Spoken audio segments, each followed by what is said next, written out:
Hi there, and thanks for joining us. I'm Julie Musgrave. Earlier this year, a dirt bike crash near San Luis Obispo nearly killed a man who was hit head-on. He was airlifted here to Community Regional Medical Center, where doctors not only saved his life, but put his complicated bone fractures back together. We hit, head-on. We were both probably doing 40 or 50 miles an hour, I would say. James Fuller remembers the crash happen. When we hit, I was tumbling through the air, and I remember it was 3 times because every time I tumbled, I could see my friend flying like that. He was thrown 30 feet. After that, though, things get blurry. They said 3 more minutes out there, I probably would have bled out all the way.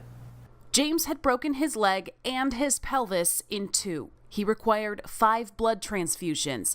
Once stabilized, he was brought to Community Regional, where Dr. Modosim Rafat got to work. Imagine the pelvis is like a pretzel, so you can't really break the pretzel without breaking the front and the back. It's like a ring. So James required a surgery for that, and we also required surgery for his femur, which we fixed with a rod through the hollow aspect of his femur.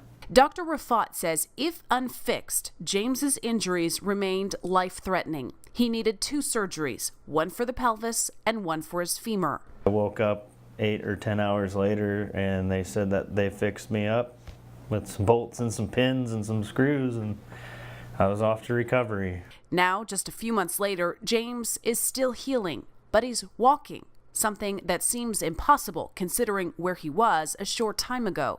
I can't take it for granted. I have to really make it now. You know, when you almost die, it's pretty crazy. This is exactly the outcome that I aimed for him to have. I want him to be back to work and back to walking and back to doing everything he was doing before. James says he's done with the bike. No more rides. Instead, he's looking forward to time with his family and living every day with a grateful heart.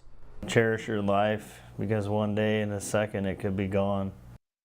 At the time of the crash, James was wearing full protective gear, including a helmet and boots. Crucial clothing, doctors say, can help save lives.